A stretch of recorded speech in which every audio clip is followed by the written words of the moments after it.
ada wayang. Nah, wayang itu ada cerita wisudanya Yudhistira yang tidak bisa marah. Yudhistira bukan tidak mau, tidak bisa marah memang. Dunia ya aku tidak bisa, memang tidak bisa marah. Getih putih ya, Pak. Iya, tidak bisa marah. Nah, siapa yang akhirnya karena diganggu oleh pihak Kurawa dan semua kalah oleh pengganggu begitu ceritanya kan. Ada raksasa yang Jerman dari siapa, tidak ada yang mampu mengalahkan. Tidak ada yang mampu untuk menghancurkan Yudhistira. Semua kalah penuh. Muncul lahirnya siapa? Antarja. Nah ini akhirnya di dalam pewayangan itu Antarja yang masih bayi itu melawan, semua habis lawannya. Lah sekarang munculnya Agula Gulitaraja. Jadi Agula Gulitaraja itu kan itu Antarja, Galikota, Antasena, Anoman, di belakangnya itu bisa geni. Ini munculnya Agula Gulitaraja.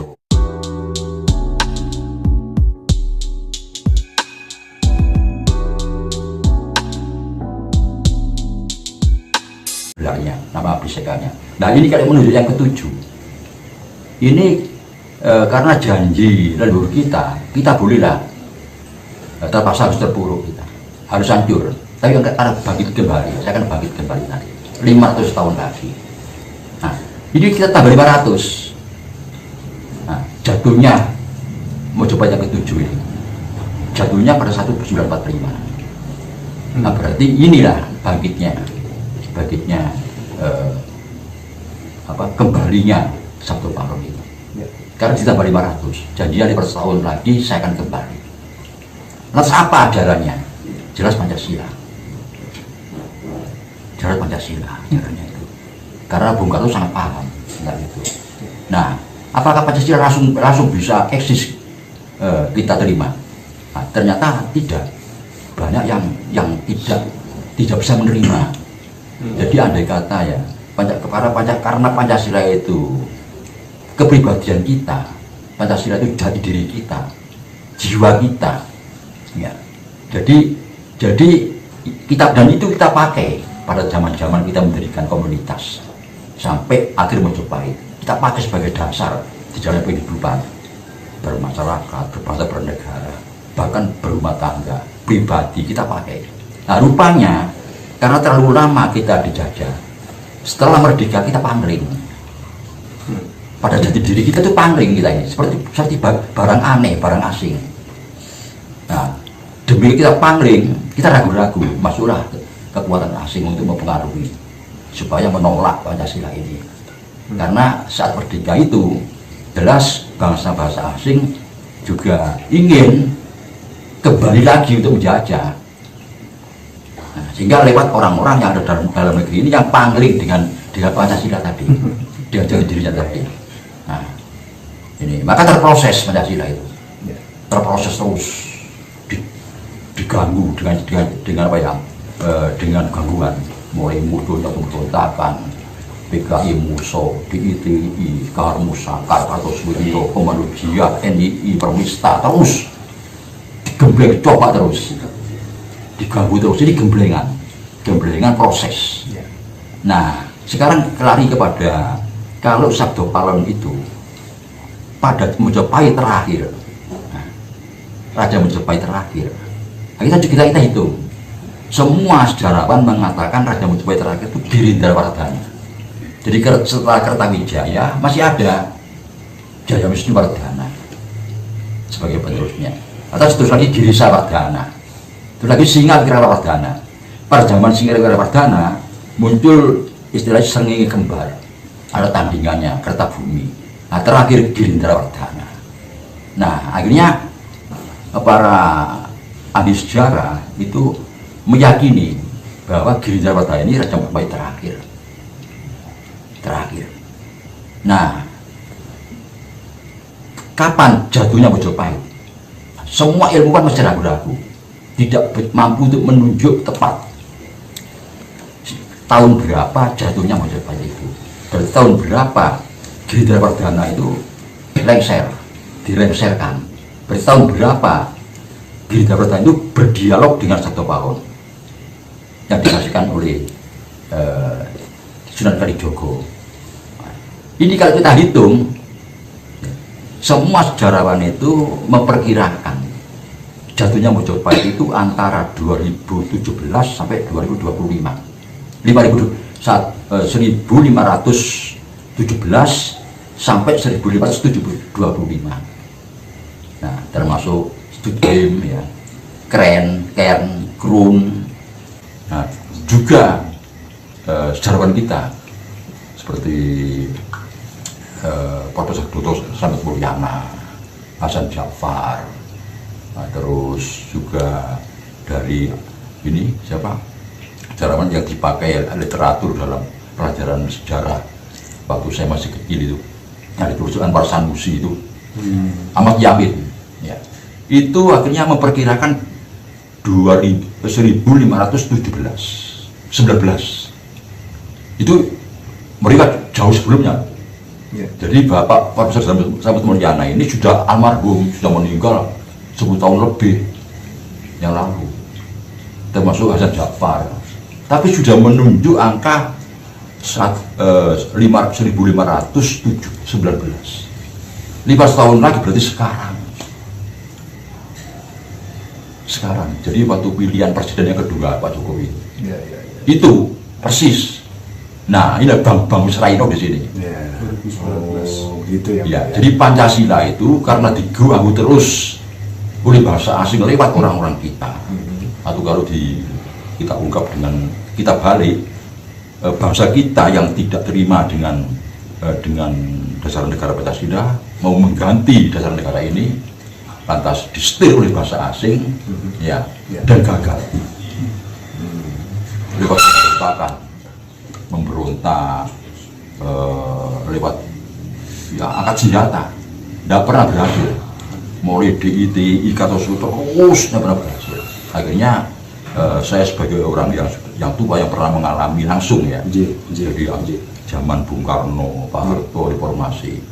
Lantas saya dengar mereka sudah berubah, tidak lagi angkat senjata untuk melawan Pancasila ini. Nah, lewat konstitusional, bagaimana cara tidak melanggar hukum. Nah, maka dikuasilah lembaga legislatif oleh partai-partai yang ingin mengubah Pancasila ini. Dikuasai betul. Coba dihitung partai-partai yang menguasai lembaga legislatif di pusat, DPR pusat. Ini hampir mayoritas yang tidak bisa menerima Pancasila lewat itu. Mayoritas ya, Pak? Iya. Nah, lantas gagal, tidak berhasil. Coba lagi lewat eksekutif. Coba saya tidak perlu menyebutkan pada masa-masa awal reformasi, siapa presidennya, siapa wakilnya, siapa ketua DPR, ketua MPR-nya siapa, ketua DPA-nya siapa, ketua MA-nya siapa. Coba saya tidak perlu mengungkapkan ketua DPR-nya siapa. Nah, Abdul Tanjung. Ketua MPR-nya siapa? Amin Rais. Ketua DPR siapa? Ini juga tokoh ulama. Ketua MA-nya siapa? Bagirmanan. Presidennya siapa? Gus Dur. Wakilnya Bu Mega. Gus Dur todong, aku tidak mau. Itulah jasa Gus Dur. Tidak mau. 3,5 langkah gitu. Semua eksekutif sudah dikuasai. Gus Dur tidak mau diturunkan. Jadi Gus Dur diturunkan karena tidak mau merubah Pancasila. Gus Dur orang Pancasilais. Ya wong eyangnya yang iya. Oh, jadi padas ya. Nah, akhirnya turunkan. Orang menduga apa asalnya? Ditutupi kan. Nah, Bu Mega naik, ini diganjal. Diganjal kan ini oleh ketua P3 itu. Gagal.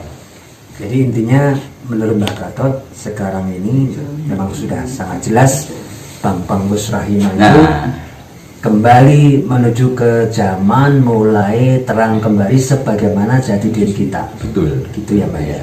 Jadi karena semua yang dilakukan oleh orang-orang yang tidak senang dengan Pancasila, tidak bisa menerima Pancasila, dan gerakan ini disetir oleh bahasa asing, mereka sadar.